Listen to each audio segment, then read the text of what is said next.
आज हमारे स्टूडियो में बातचीत के मंच पर उपस्थित हैं उड़िया भाषा के चर्चित कवि लेनिन कुमार जी। लेनिन कुमार जी, आपका हमारे बातचीत के मंच पर बहुत बहुत स्वागत है। नमस्कार। मैं अभी लेनिन जी के बारे में थोड़ा बहुत जो जानकारी मेरे पास अभी है वो मैं आप लोगों को दे रहा हूँ। फिर हम लेनिन कुमार जी से बातें करेंगे। लेनिन कुमार जी का जन्म जो है वो 1967 में हुआ है और छतरपुर एक जगह है वहां पर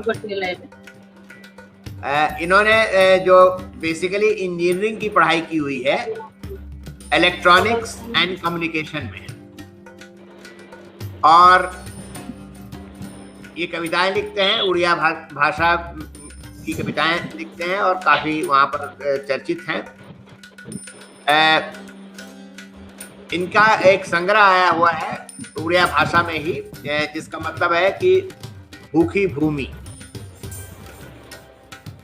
और इन्होंने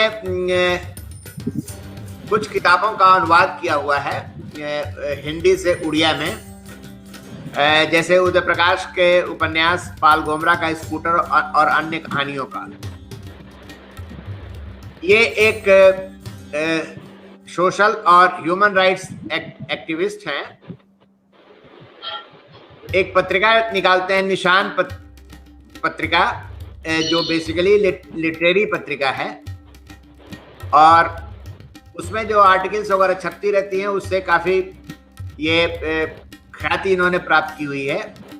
और कई बार ऐसा होता है कि सरकार या कुछ और लोगों के निगाह में ये उनको लगता है कि ये पत्रिका निकाल के उसमें ये लेख और आर्टिकल वगैरह निकाल के ये ठीक नहीं कर रहे हैं, तो इनका विरोध भी होता रहता है। और ये जन आंदोलन से जुड़े व्यक्ति हैं और जो जनता से जुड़े हुए सवाल हैं उनको लेकर हमेशा ये एक्टिव रहते हैं। एक चर्चित जो डैम विरोधी आंदोलन था उसमें इन्होंने सक्रिय भागीदारी निभाई थी, और जैसा कि आमतौर पर सोशल एक्टिविस्ट लोगों के साथ होता है, इनको भी काफ़ी परेशानियों का सामना करना पड़ा। तो अब हम जरा लेनिन जी से थोड़ा बातचीत करते हैं, फिर इनकी कुछ कविताएं सुनेंगे हम। लेनिन जी, पहले तो ये बताइए कि आप इंजीनियरिंग आपने की, तो कविता की तरफ आपका इंटरेस्ट कैसे हो गया?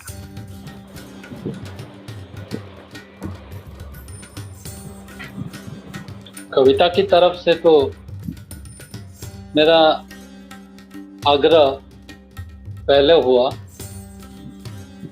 इंजीनियरिंग में मेरा आग्रह नहीं था। अच्छा, तो कविता आपने पहले लिखना शुरू किया? मैं जब कॉलेज में पढ़ने गया तब तक मेरा नाम लेनिन था, तो मेरे पिताजी का दिया हुआ नाम था, वो मैं नहीं जानता था, इसका अर्थ भी नहीं जानता था। लेकिन बाद में मैंने कम्युनिस्ट दल का संगठन के साथ जुड़ा, वो लोग मुझे ग्रहण किए और मैं इनका आंदोलन में भागीदारी निभाया। तब से कविता लिखना थोड़ा थोड़ा शुरू किया, थोड़ा थोड़ा भूल गया।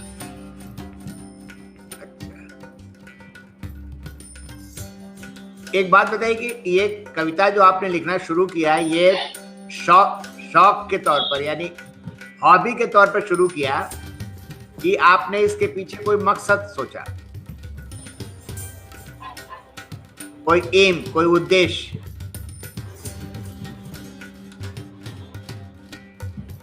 पहले तो ऐसा कुछ क्या सोचा क्या नहीं मैं नहीं जानता था।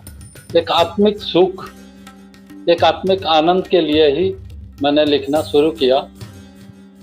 उसके साथ लोगों के साथ जुड़ता गया, तो मेरे कविता का विषय वस्तु विषय जो है लोग ही हैं और मैं ही हूँ। मेरा वही मेरा प्यार भी है, वही मेरा नफरत भी है, वही मेरा रोष, क्रोध, घृणा, जो कुछ भी है, संवेदनाएं, वही मेरी है। अच्छा, एक सवाल और जरा जानना चाहता हूँ कि आपने जो अनुवाद किया ये उदय प्रकाश की किताब का जी, तो इसके पीछे मतलब आपने उदय प्रकाश की किताब को ही क्यों चुना? ऐसी बात नहीं है, उदय प्रकाश जी का किताब छपा है, उसे तो अनेक सारे कविताएं, कहानियां अनुवाद किए हैं, वो किताब के रूप में नहीं आया। उदय प्रकाश जी का आ गया और मुझे अच्छा भी लगा कहानीकार के हिसाब से और एक इंसान के हिसाब से, जितना मैं समझा उनको, मुझे ईमानदार लगे वो, इसीलिए उनका कहानियाँ मैंने अनुवाद किया था। हालांकि वो बात नहीं है सिर्फ उदय प्रकाश जी का ही अनुवाद किए हैं, बहुत सारे कहानियाँ, कविताएं अनुवाद करते रहते हैं उड़िया में। हाँ, आपने जरा कुछ बताइए, कुछ और लेखकों या कवियों के रचनाओं का अनुवाद किया है, उनका एक आध का नाम बताइए जरा। तो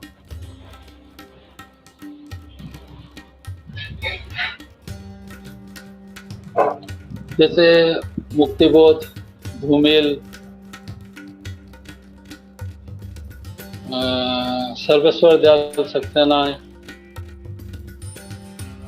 इनका ही कविता। जब से मैंने कविता लिखना शुरू किया, मुझे मैं संबलपुर में पढ़ता था, तब जो भाषा है, हमारी भाषा उड़िया भी नहीं है, कोसली भाषा में ही हम लोग बातचीत करते हैं, आंचलिक भाषा है वो। तो हम हिंदी के आसपास ही वो भाषा ही है, तो हम हिंदी साहित्य में रुचि रखने लगे और हम पहले पढ़े मुक्तिबोध को ही। जब कविता लिखना शुरू किए तो मुक्तिबोध, धूमिल, सर्वेश्वर सक्सेना, यही सब कविताएं, इनके कविताएं हमें अच्छे लगे और हमारे नजदीक लगे।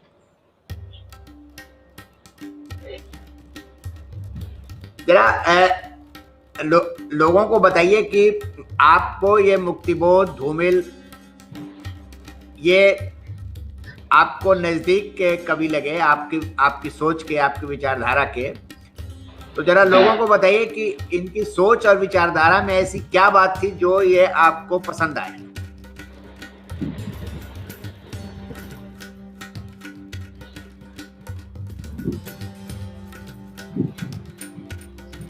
कविता ऐसा है जो एक व्यक्ति की संवेदना से होके सारा विश्व का होता है, तो एक व्यक्ति से विश्व व्यक्ति बनता है। तो वही संवेदना हमने मुक्तिबोध में देखे, वही। और भाषा का जो प्रयोग है, जो हालांकि भाषा का जो तीक्ष्णता वो धूमिल में देखे, और जो इंसानियत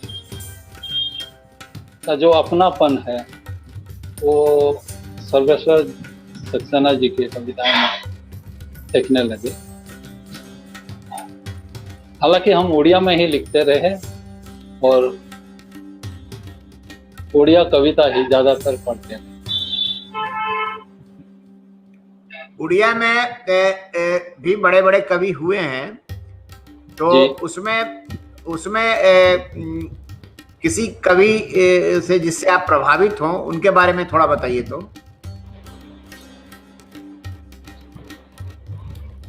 प्रभावित हुआ हूँ या नहीं हूँ वो मैं नहीं जानता, बस एक पाठक के नाते जिनके कविताएं हमें अच्छा लगे हम वही पढ़ते रहें। तो मेरा प्रिय कवियों में है उड़िया में बहुत सारे तो हैं, सच्ची राउतराय से लेकर अखिल नायक तक,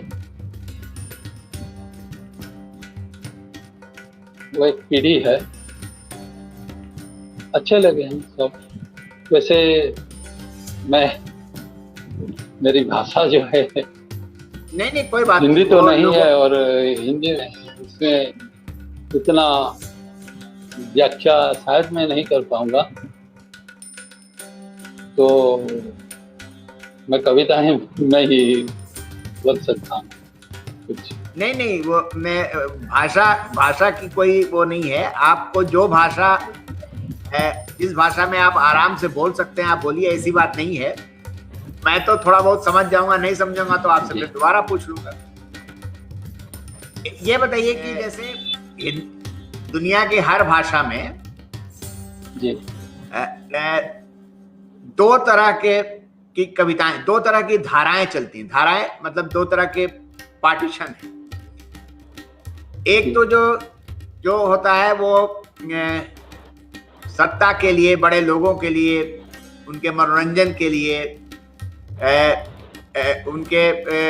उनके कुछ संवेदनाओं को सहलाने के लिए कविताएं, रचनाएं लिखी जाती हैं। और दूसरी धारा ये होती है जो पीड़ित लोगों की बात करती है, जो दमित लोगों की बात करती है, जो शोषित लोगों की बात करती है। तो जरा बताइए कि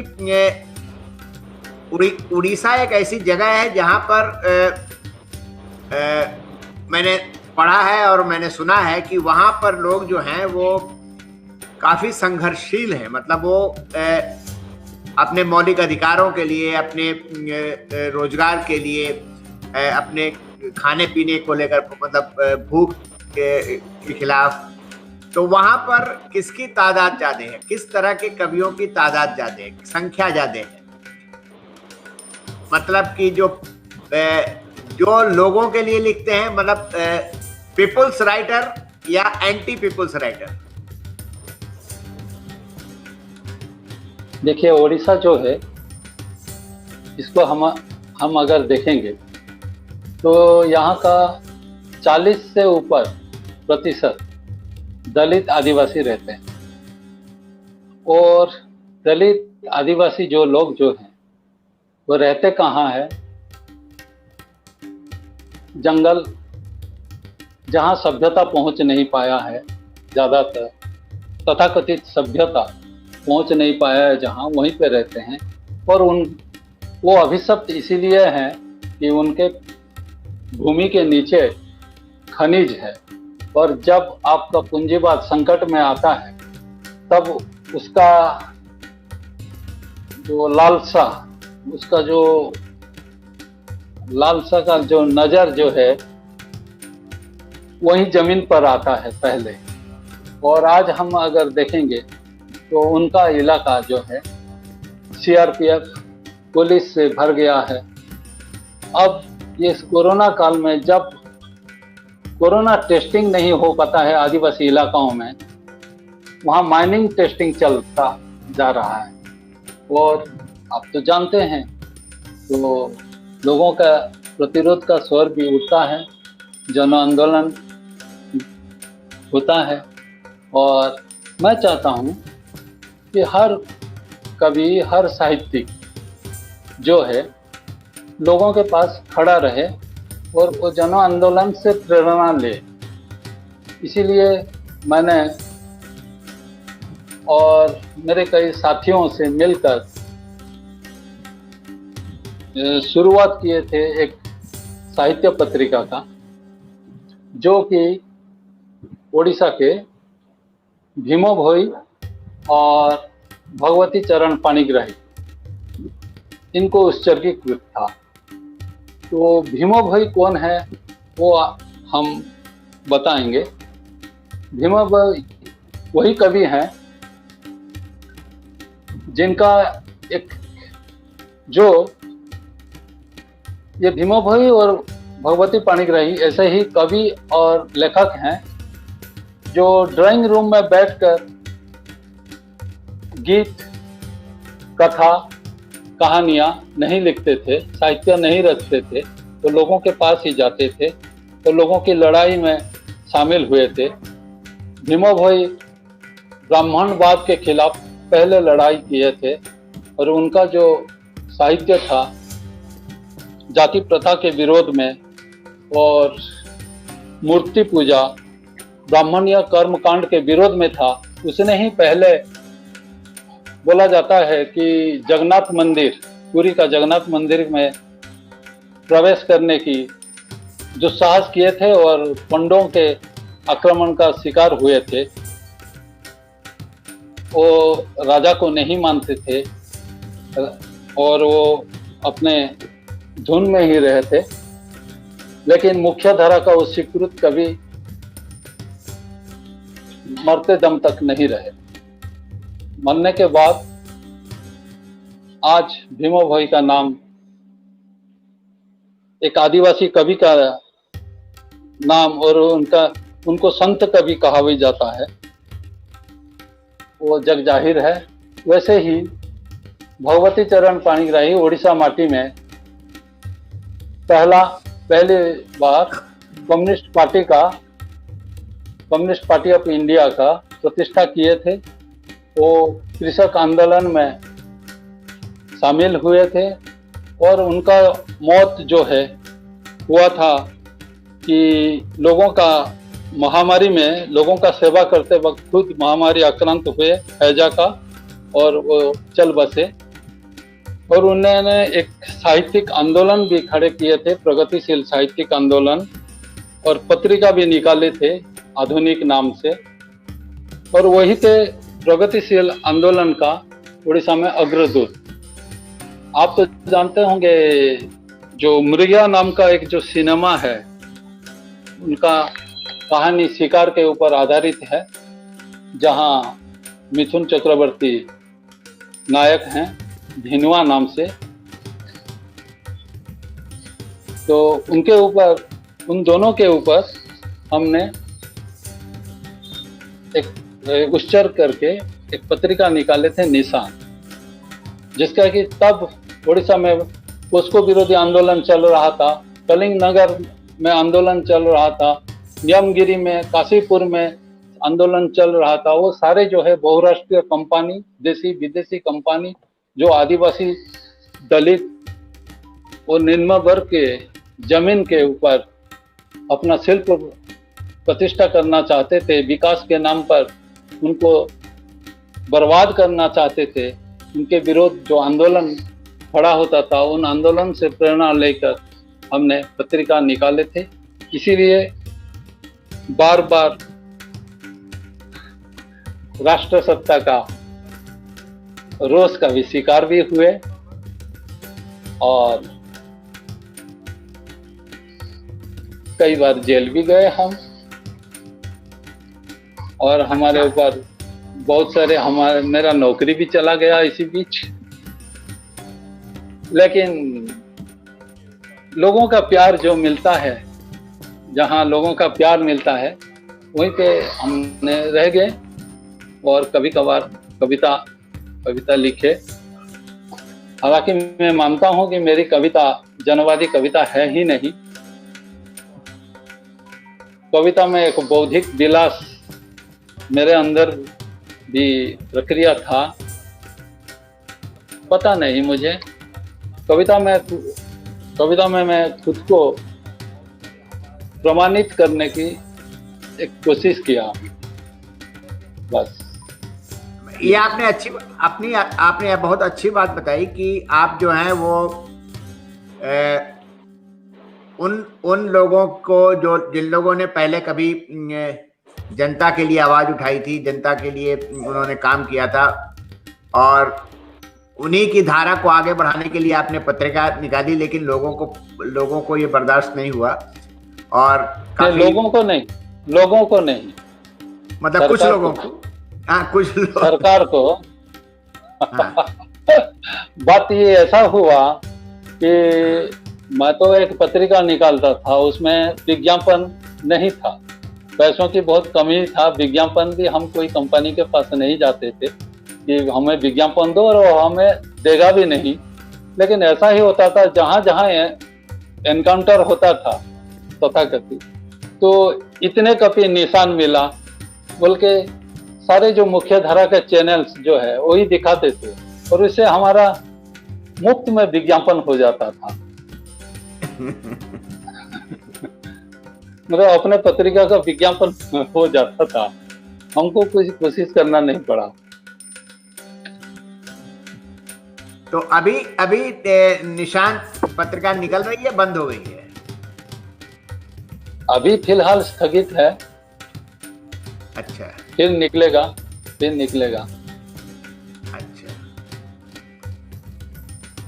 उसको निकालना ही है। नहीं है ये ठीक है। और हाँ, प्रचार तो काफी हो ही गया है, आप बता रहे, अब मीडिया ने काफी प्रचार कर दिया है, अब तो हाथों हाथ बिकेगा, निकालेंगे तो। लेकिन इसमें एक दिक्कत भी है कि अपना नौकरी चला जाता है, और ऐसे तो मैं एक निम्न मध्यवित्त फैमिली से बिलोंग करता हूँ। तो जब कोई एक मध्यवित्त परिवार का लड़का जेल जाता है कि उसके घर में बार बार पुलिस आता है, रेड करता है, तब होता क्या है कि वो एक अस्पृश्य हो जाता है। लेकिन इससे हम भी पहचानते हैं कि मतलब जिस सत्ता के विरोध में आप खड़े हैं, जिस अन्याय शोषणकारी सत्ता के विरुद्ध आप खड़े हैं, वो अगर आपको फूलमाला पहनाएगा तब समझेंगे कि आपका विचार में कहीं खोट है। वो तो आपके मुंह पर थूकना चाहिए, वो तो आपको जेल भेजना ही चाहिए, वो तो आपके ऊपर सप्रेस करना ही चाहिए, दमन करना ही चाहिए। और मेरा सौभाग्य है इस दमन का तथाकथित शिकार मैं भी हुआ हूँ, और कुछ हद तक लोगों का प्यार भी मिला है इससे। हाँ, नहीं बढ़िया है। और एक बात आपने बताई, जरा मैं थोड़ा सोच रहा था उसके बारे में, और मैं आपसे जानना चाहता हूँ जी बोलिए। कि जैसे कोरोना काल है, कोरोना का समय चल रहा है, और लोग बागों को घर से निकलने की मनाही है, मतलब निकल रहे हैं लेकिन बहुत सारी बंदिशों के साथ निकल रहे हैं, बहुत सारे प्रतिबंध हैं। तो उस दौरान ये जो माइनिंग का काम चल रहा है, तो इस पर प्रतिबंध नहीं है कोई? देखिए, ये जो हमारे व्यवस्था है, ये व्यवस्था तो है ही एक पूंजीवादी ब्राह्मणवादी व्यवस्था। इसमें स्वास्थ्य और शिक्षा क्या है, उनका जो सुविधाएं, मैं वही बोल रहा था कि पूंजीवादी व्यवस्था का नंगापन अब जग जाहिर है। तो ये लोगों का स्वास्थ्य इनके लिए कोई मायने नहीं रखता है, और इसी को हमारे माननीय प्रधानमंत्री मोदी जी जैसे कहते हैं कि महामारी को अवसर बनाना है। इसीलिए तो आप देख रहेंगे कि सारे जो श्रम आइन है वो चरमरा चुका है।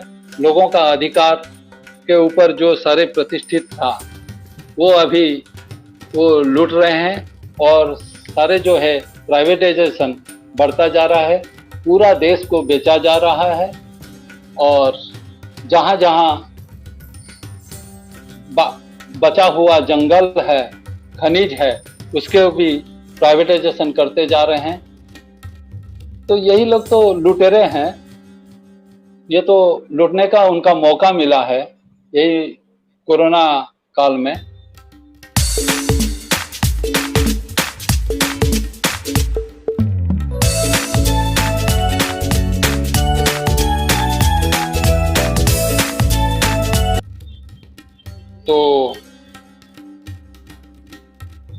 ये तो स्वाभाविक है। लेकिन जो लोग अपना जीवन जीविका संस्कृति हराने जा रहे हैं वो तो लड़ेंगे ही, जो भी उनका रास्ता हो वो तो लड़ेंगे ही। और हमारे बुद्धिजीवियों का, तथाकथित बुद्धिजीवियों का भूमिका यही होना चाहिए कि लोगों का साथ खड़ा, लोगों का लड़ाई का तरीका लोग ही तय करेंगे। हम तो बस जो लोग अपनी जुबान पहुंचा नहीं पा रहे हैं, खुल नहीं पा रहे हैं, उनके आवाज बनना है और उनका साथ देना है। बस इतना ही समझते हैं साहित्य को कि from the people to the people. वैसे मैं तो एक मामूली साहित्यिक हूँ और मैं इससे ज्यादा कुछ समझता भी नहीं हूँ शायद। तो अभी कविताएं उड़िया में लिख रहे हैं, उसका हिंदी में अनुवाद वगैरह नहीं करवा रहे हैं? आप तो हिंदी में भी लिख सकते हैं। आप तो नहीं, हिंदी में मैं नहीं लिख सकता। कुछ कविताएं हिंदी में पहले भी छप चुके थे, लेकिन अभी तो मेरे पास है नहीं। एक दो कविता है, मैं पढ़ सकता हूँ। हाँ, अभी सुनेंगे आपकी कविताएं, और आप उड़िया में भी कविता सुना दीजिएगा ताकि कुछ हमारे उड़िया भाषी लोगों को भी थोड़ा ठीक लगे। कविताएं सुनाइए आप। हाँ, तो ये जनगण मन,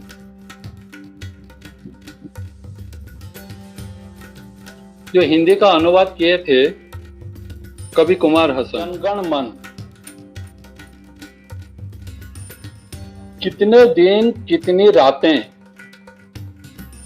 और चूल्हे में नहीं पेट में लपलपाती है आग। मुंह जले का लॉकडाउन, हर द्वार पर ताला, ताले की तरह मुंह बाय सफाचट हांडी।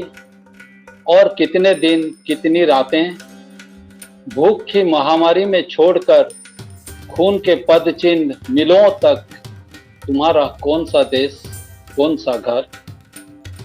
घर का मतलब तो तुम्हारे भाड़े का एक कमरा, मक्खियां भिन भिनाती, जनगण मन नहीं, मतलब मंजिल दर मंजिल बालकोनी वाला देश।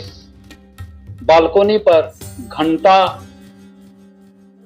ताली, थाली, पटाखे छूटते हरी बोल। दीवार और दीवार से घिरी सामाजिक दूरी, हस्त मैथुन शीतकार।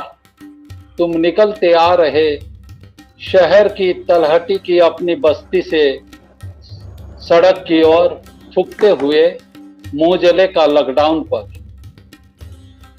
जिंदगी भर की जमा पूंजी पुटली सर पर उठाए, बाल बच्चे औरत आदमी, चलते हुए पांव के छाले धूप गर्मी, बुलबुलाता पेट सूख कर सटक, भूखा प्यासा खाकर पुलिस की लाठी। तुम निकलते जा रहे कोरोना के पिकनिक पर किसी और किधर। और इधर टेलीविजन पर महाराज आकाश से फूल बरसाता, चहकता महकता दहकता दमकता देश वापस ला सकता है हवाई जहाज से बालकोनी वालों को। तुम्हें तो नहीं, तुम चलते चलते गिरकर मरो, सोकर मरो रेल की पटरी पर, गले से गमछे का फंदा, फिर पड़ेगा ना, गले से गमछे का फंदा झुलाकर मरो। भूख से हो या भूताणु से, जैसे ही मर सकते हो मरो। रास्ते पर बच्चे जन्मो फिर चलो, मील दूर मील छोड़ते हुए खून के पदचिन्ह। तुम्हारा कौन सा देश कौन सा घर। श्री श्री 108 श्री 108 श्री अब की लाल किला उड़ा सकता है 20 लाख करोड़ बैलून। ठो ठो ठो ठो जैसे चलते हुए फटते हुए तुम्हारे पांव के पटाखे। लाल पीला की कमी हो तो बेच सकता है बाकी बची जमीन, हवा, पानी और कितने गांव पधार, नदी, वन, पहाड़, कितने पंख भर आकाश।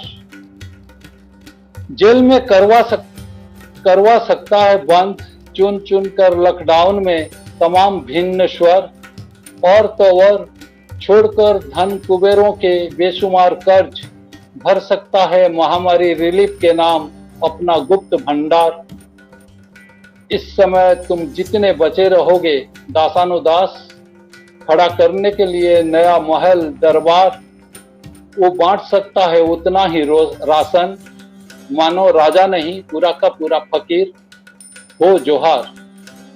मैंने जोहार नहीं किया, ना ही टेका माथा, भीख नहीं, हक की बात कहाँ, एक ना एक दिन हिसाब तो होगा तमाम यातनाओं का, लांछन का, दर्द का, टीस का, रुदन का, शासन का, व्यवस्था का, थूक कर मुंह जले का। लॉकडाउन पर तुम निकल आए हो सड़क तमाम, मेरी नौकरी है या नहीं अनजान, डगमगाते मिला लिया है मैंने सड़क पर अपना कदम। चलो हमारा देश हमारा घर, हमारा देश हमारा घर। वाह वाह, क्या बात।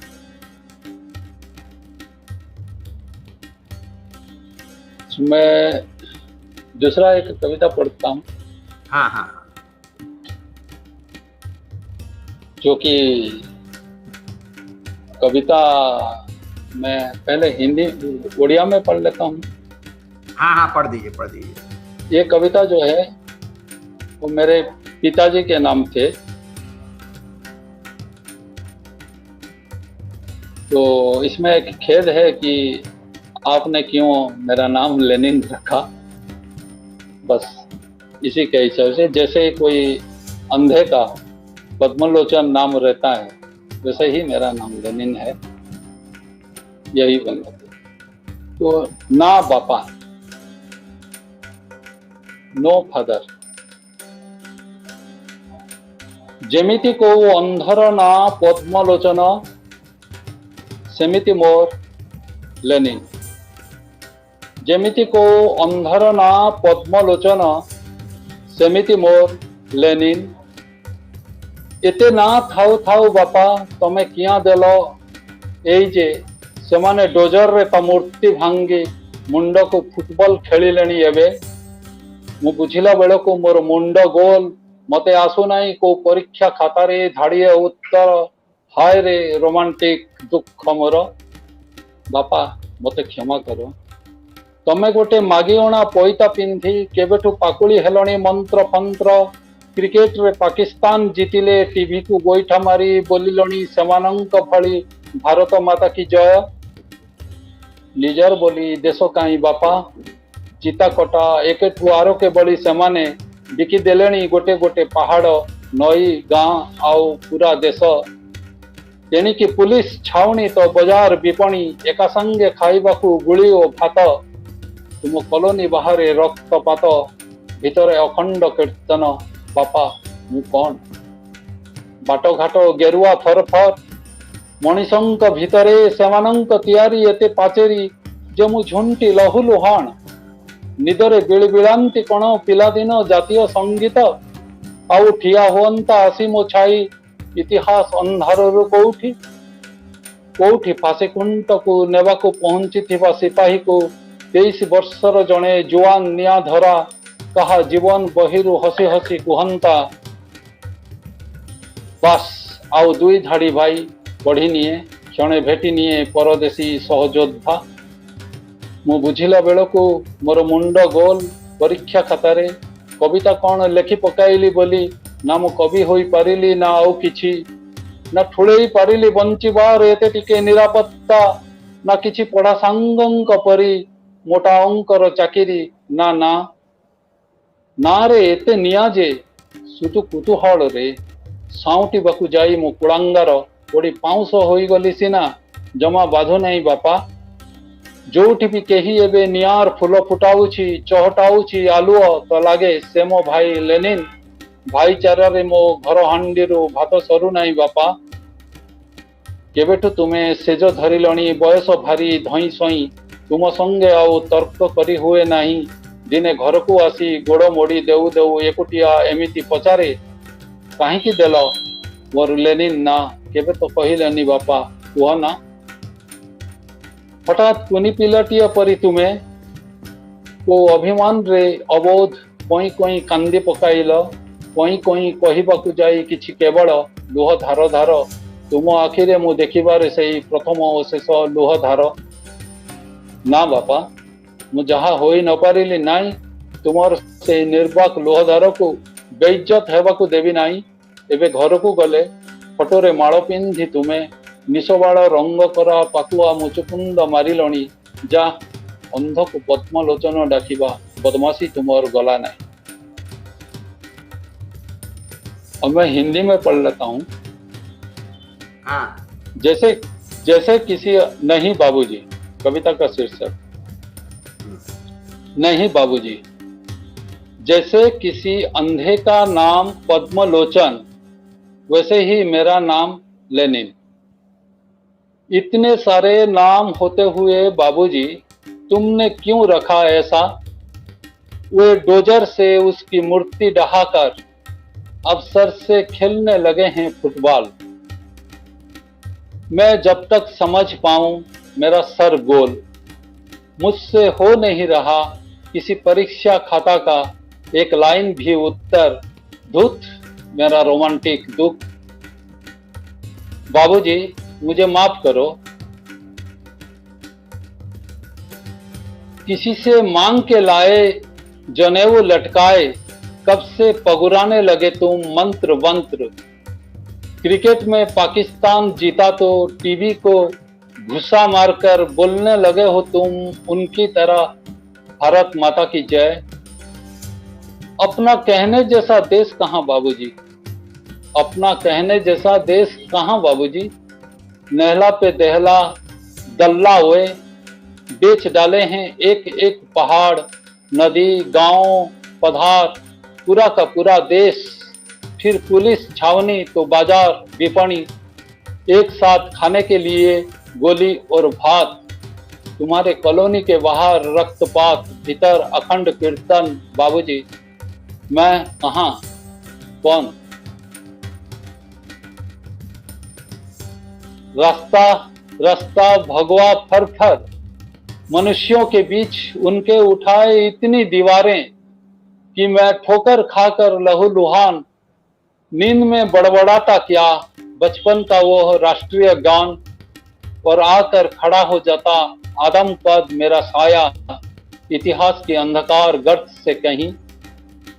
कहीं फांसी के तख्त पर लेने को आए सिपाही को 23 साल का वो नौजवान आग मुत्ता, किसी की जीवन पुस्तक से हंसता हुआ कहता बस और 2 ही पंक्ति भाई जरा पढ़ लूं, पल भर मिल लूं परदेसी सहयोध्या से। जब तक मैं समझ पाऊं मेरा सर गोल, परीक्षा खाता पर कविता क्या लिख मारा कि ना मैं बन पाया कवि ना कुछ और, ना सहेज कर रख पाया जीने की बस इतनी सी सुरक्षा, ना कुछ पढ़ाकू दोस्तों की तरह गांठ पाया कोई मोटे रकम की चाकरी, ना नाम। नाम में इतनी आग की सिर्फ कुतूहल से समेटने के लिए जाते ही, नाम में इतनी आग की सिर्फ कुतूहल से समेटने के लिए जाते ही मैं कुलांगार जलकर राख बन गया। पर जरा भी कचोट नहीं रहा बाबूजी, जहां भी कोई अब आग का फूल खिला रहा, उजास फैला रहा, तो लगता है वो भी मेरा भाई लेनिन। भाईचारा की मेरे घर की हांडी से भात खत्म हो नहीं रहा बाबूजी। कब से तुम पकड़ चुके हो बिस्तर, उम्र का भार हाँपने कराहते, तुम्हारे साथ अब तर्क भी तो नहीं किया जा सकता। एक दिन घर पर आकर पैर दबाते हुए अकेला यूं ही पूछ लिया था, क्यों रखे मेरा लेनिन नाम? कभी तो नहीं बताया बाबूजी, बताओ ना। अचानक एक छोटे बच्चे सा तुम किसी अभिमान से अबोध, सिसकते सिसकते सिर्फ आंसू जार जार, तुम्हारे आंखों में मेरा देखना वही पहला और आखिरी आंसू का धार। नहीं बाबूजी, मैं जो बन पाया ना सही, पर तुम्हारे उस निर्वाक आंसू की धार को नहीं होने दूंगा बेइज्जत कभी। अब की बार घर जाऊं तो फोटो पर हार पहने हुए तुम, बाल मूछ रंगाए, पोपला मुचुकुंद हंसी बिखरने लगे हो। जाइए जाइए, अंधे को पद्मलोचन बुलाने की शरारत तुम्हारी गई नहीं। जाइए, अंधे को पद्मलोचन बुलाने की शरारत तुम्हारी गई नहीं। वाह। तो आप हिंदी में इतना बढ़िया आपने इसका ट्रांसलेशन कर दिया, तो हिंदी में आप इसको लिख के इधर उधर नहीं, मैंने नहीं किया था। और मेरे दादा कवि कुमार हसन किए थे। अच्छा अच्छा, एक छोटी कविता और सुना दीजिए, फिर हम लोग बातचीत बंद करेंगे। इस कविता का हिंदी तो नहीं है, मैं ओडिया में ही पढ़ लेता हूँ, कुछ कुछ बोल भी लेता हूँ। हाँ हाँ, ठीक है ठीक। छड़े आनिवक छीन के लाना है भात थाली, छड़े आनिबाकू अच्छी भात थाली। भोकर क्षेत्रे दा अभावर कारखाना रे हाथुड़ी एठी चिराय बेड़ी बैठी। भूख की खेत में इला, अभाव के कारखाना में हथौड़ा यहाँ चिरायत बेड़ी बैठी। चाटी चाटी जेते गेरुआ बांती ओंकार एवड़ी एठी। हाउ जाओ मांसर मुक्त बाजार, खुंट सह आजन्म पघाही जपामाड़ कहार। हाणमोह पोस्टर रे हस हस, नियन अंधार रे रास्तारे मृत्यु रस। नोट कागजर फुलरे मधुमास, एठी रक्त पियाला छम छम रक्ताक्त घुंगुर। बाहरे भिक्षा ताल झम झम खुचुरा अहंकार कहार। खुंटरु मुकुली मुखांक मेहफिल भितरु, छड़े आनिबाकू अछि लुंठित आमर भात थाली। नोहिले लाठी गुड़ी कहार मगा जोचारे नुहे नुहे। छीन के लाना है लुंठित हमारा भात थाली, नहीं तो लाठी गोली किसी के मांगने से नहीं नहीं।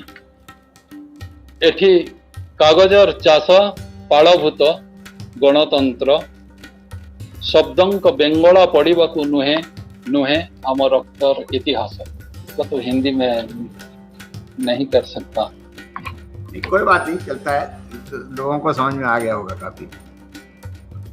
हाँ, वही है कि जो हमारा भात थाली है